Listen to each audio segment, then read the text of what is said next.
And shot and killed at a party on the west side this weekend. The Bexar County medical examiner identified that man as 41-year-old Mauricio Puente.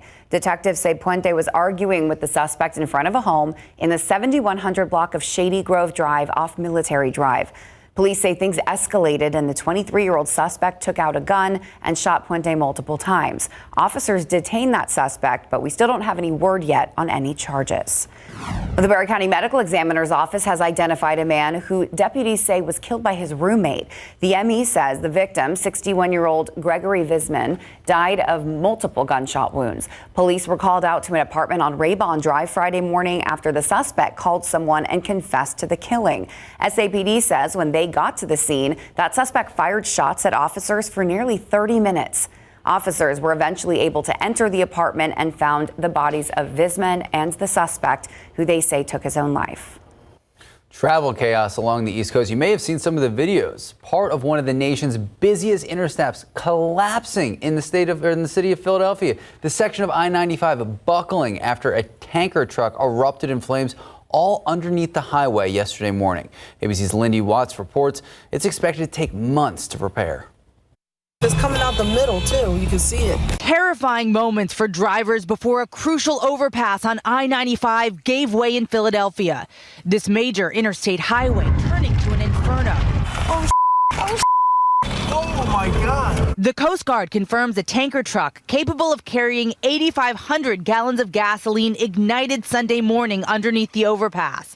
The northbound lanes of I-95 crumbling to the roadway below. Oh my God, the road's fallen. Lisa Taramino, an ER nurse, was on her way to work. It felt like if you were driving and you hit a really big pothole and the whole entire road just sunk down. The damage here is stunning, impacting a major East Coast corridor for commuters and goods.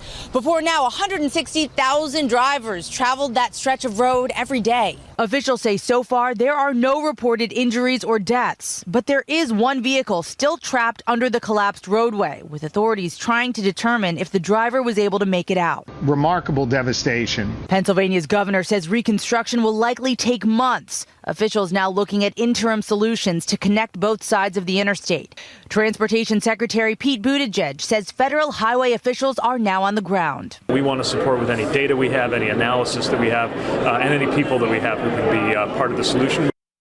According to a Homeland Security report reviewed by ABC News, gasoline from the tanker truck flowed into storm drains. Federal and local officials now working to determine if there are any environmental impacts.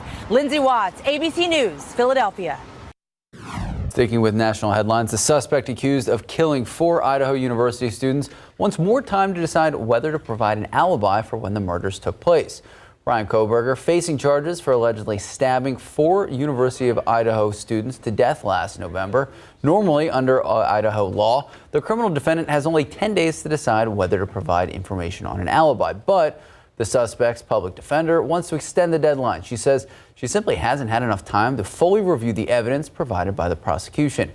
That evidence includes thousands of pages of discovery. Also, the judge has issued a gag order prohibiting attorneys from speaking publicly about the case. The suspect has pleaded not guilty. Today marks 7 years since a gunman walked into an Orlando nightclub and opened fire. 49 people were killed on Latin Night at Pulse, a popular gay club there. Orlando's mayor honored the lives lost on social media Sunday, vowing to continue support for the survivors and victims' families. Well, back here at home, taking a live look out at the Alamo City. Let's see, it is jumping up, already 86 degrees out there, Justin. I still haven't seen the sun. It's there. It's still shining through some cloud cover, but those clouds will break up even more, and you'll see full sun probably within the next, I'd say, hour or two, and temperatures will quickly jump up above 90 degrees. Hey, if you had any doubt that it was hot here in Texas, let me show you the high temperature across the country yesterday. Rio Grande Village in Big Bend hit 111 yesterday for the hot spot across the United States. The cold spot this morning, if you were curious, was up in Michigan. It was 28 there. That sounds okay at this point. The difference was 83 degrees between the high and the low. And I'm guessing that today's high temperature will be somewhere in Texas because we are underneath that heat high. With that in mind, we have heat advisories in effect for a large portion of South Texas, Corpus Christi up to just south of San Antonio. But don't pay too close attention to where it ends, because I'd say even here in San Antonio and really all of our area, it doesn't really matter at this point. Temperatures are hot enough and that heat index is high enough where it's dangerous for everybody. So let's just keep that in the back of our mind. 2 p.m., 92 degrees, 97 at 4 o'clock, and 98 at 5 p.m., 95 at 7 p.m., mostly sunny. Again, we lose all these clouds, and it'll be clear tonight before some more morning clouds build in. And we start off with maybe overcast skies for a bit tomorrow. It's still going to be hot, though, and it gets even hotter. We'll look at the 7-day forecast post. We'll talk about sunset times, how long our days are getting as we get closer to the summer solstice. More on that in just a couple minutes, guys. Thank you, Justin. Well, Pope Francis recovering from abdominal surgery, and good news, he's already up and walking. The 86-year-old pontiff took his first steps yesterday post-surgery.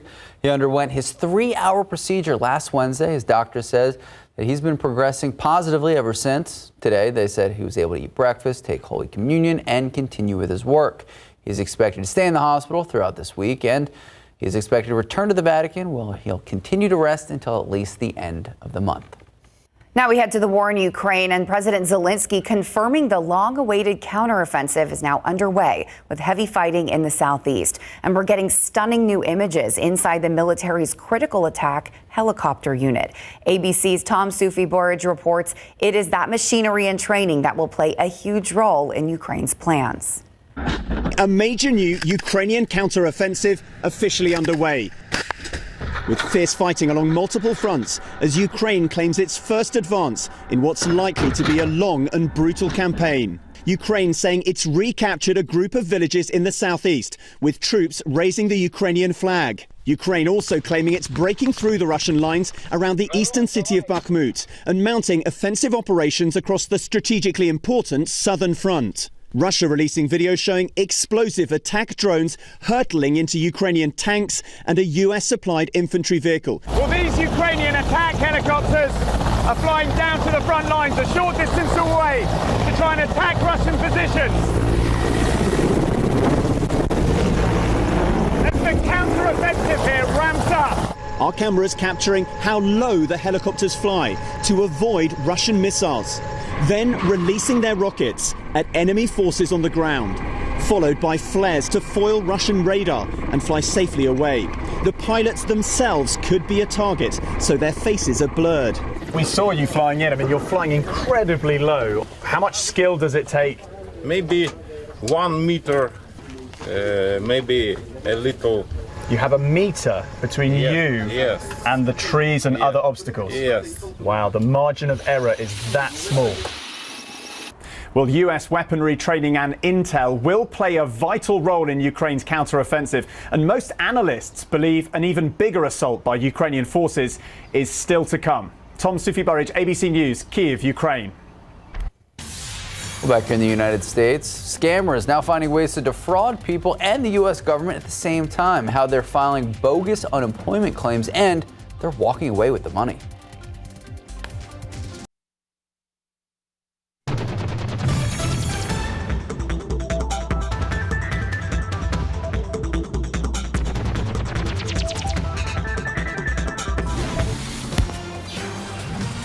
The nation's largest bank, J.P. Morgan, has settled a class action lawsuit with Jeffrey Epstein's sexual abuse victims. That's according to a joint release from both parties. The amount of the settlement was not disclosed, and a court still has to approve that agreement. The victims accused the bank of enabling sex trafficking when the deceased financier was a client. Epstein was arrested in 2019 on charges of sex trafficking minors. He died in prison soon after his arrest in what authorities ruled a suicide. Now to a scam warning, crooks are now finding ways to apply for unemployment benefits using other people's personal information. ABC's Alex Perez explains how criminals find people to target. I was surprised and concerned. Ed Dudley says he was in disbelief when he received at least 5 of these letters stating he had applied for unemployment benefits. I hadn't filed an unemployment claim. When the first one came, I thought perhaps it was just a one-off. But then not too long after that, I received yet another email Dudley, who lives in the Chicago suburbs, says most of the claims under his name were denied, but he says he did receive an email saying at least one claim was processed to an unknown bank account for more than $800. This type of identity theft is so rampant. Our Chicago station WLS reporter Jason Knowles and the ABC7 I-Team have heard from hundreds of local people who say they are also victims of unemployment fraud. The Illinois AG's office says the scam varies, but here's one way they say these criminals are preying on the unsuspecting. A scammer gets your personal info through places like the dark web. They then file an unemployment claim using that info and tie the claim to a bank account the scammer can access.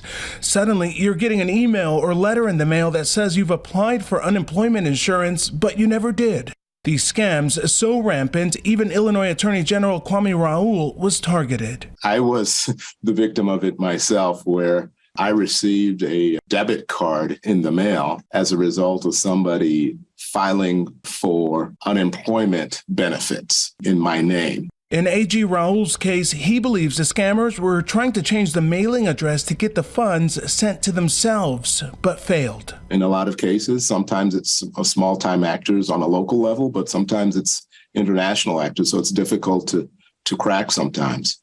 But we've been successful in some cases.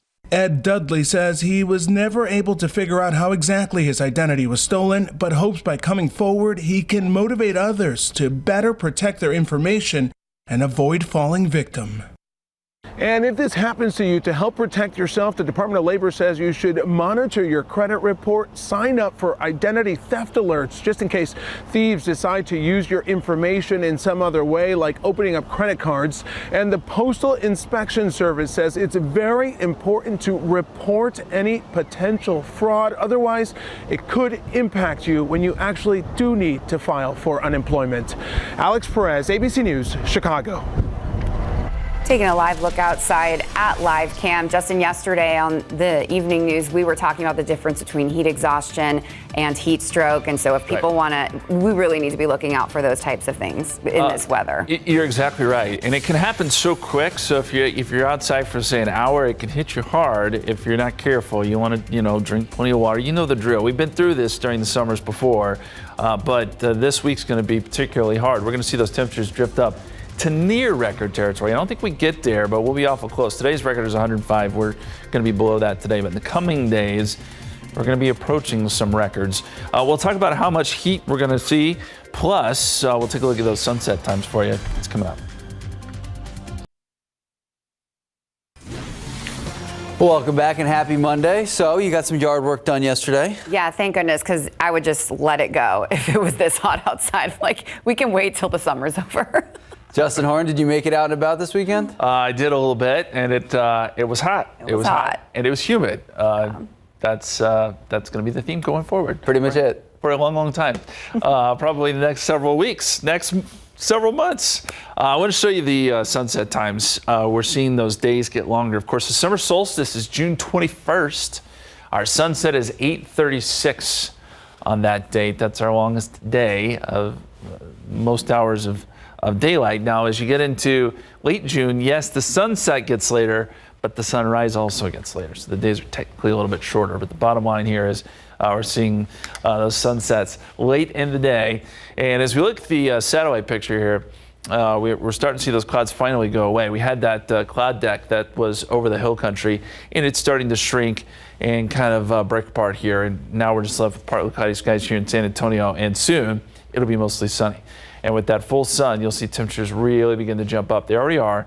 85 at the airport, 91 though, Pleasanton. In the sun in Gonzales, 92, 91 in Cotulla. These are areas that could jump up to around 100 today.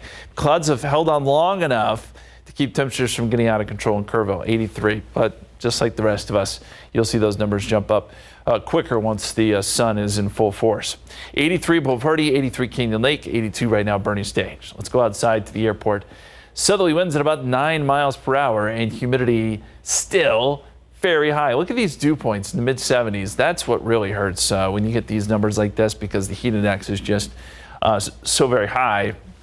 With dew points in the 70s, it feels like 92. Here in town, it feels like 95 in Converse. But look at Gonzales. You remember they have temperatures in the low 90s there? You pair that with the high humidity. 103 is what it feels like there, 103 in Pleasanton. And we're going to see numbers like this all across South Texas today. So that's why we have to use caution when it comes to the heat. This is the forecast heat index, not forecast temperatures, but heat index. And we're thinking it'll feel like 103 here around 5 o'clock, 106 in Devine, 108 Pearsall, 102 in Bandera. 101 is what it will feel like in Bernie. Hundreds across the board, and it just continues all week long. So this is a good time to remind you, and I think most of you know this, but just a quick reminder that even at 95, the grass is going to be at 105 degrees, the concrete's going to be 125, and the asphalt's going to be at 140.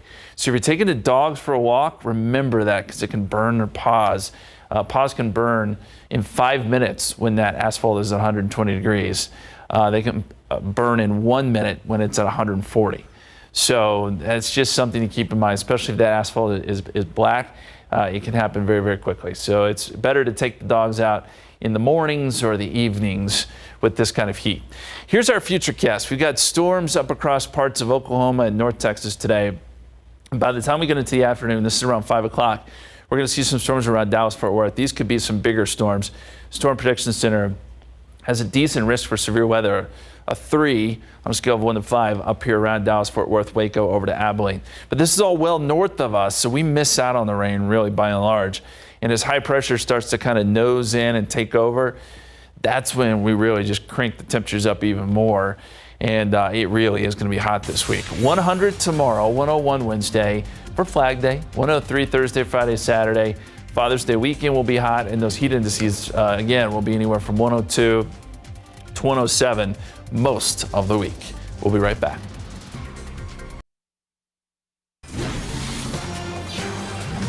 Welcome back. Happening today, Northeast Baptist Hospital teaming up with the San Antonio Food Bank to fill up cereal bowls across the Alamo City. The Healthy Over Hungry cereal drive, hoping to help fight food insecurity right here in San Antonio. And right now, you can drop off any cereal at any of the 6 Baptist Health System hospitals through the end of the day. Step up and help out. And looking ahead, organizers of San Antonio's Juneteenth parade are busy with final preparations for this year's event. The parade is this Saturday. It'll start in the parking lot of Sam Houston High School on East Houston Street. The procession will make its way down W.W. White Road and end at Comanche Park number 2. After that, the celebration continues with several events at the park and around San Antonio. For more information, check out JuneteenthSanAntonio.com. All right. I love Mondays. I talked about normalizing being happy, excited for Mondays. Okay, like the vibe. You know what makes it even a better vibe? What? That we get to talk to Mike Osterhage. Yes. And Fiona. Thank you. I'm sorry. I was just talking to Mike through the day. Fiona, I like to see you. Yes, okay. Wow. And you know what else you're going to like? We're going to tell you can see summer movies for free. We're going to tell you where and when you can snag that deal. Yes, indeed. And we have got some great gifts because, of course, Father's Day is just right around the corner. So you want to see some of the most unique gifts right here. We have got Dusty Saw designs, and these are kind of like three-dimensional wooden artwork. Cool. Yeah, How many you can get them layers there are? customized. He's got some in stock. This is absolutely fantastic. All right, and we have Dominique Perez, okay, here with Tough Love Cookies. Oh, and you've got great gifts for Dad, right? Yes, so sugar cookies, not super sweet because all of the decoration on top is where the sugar's at.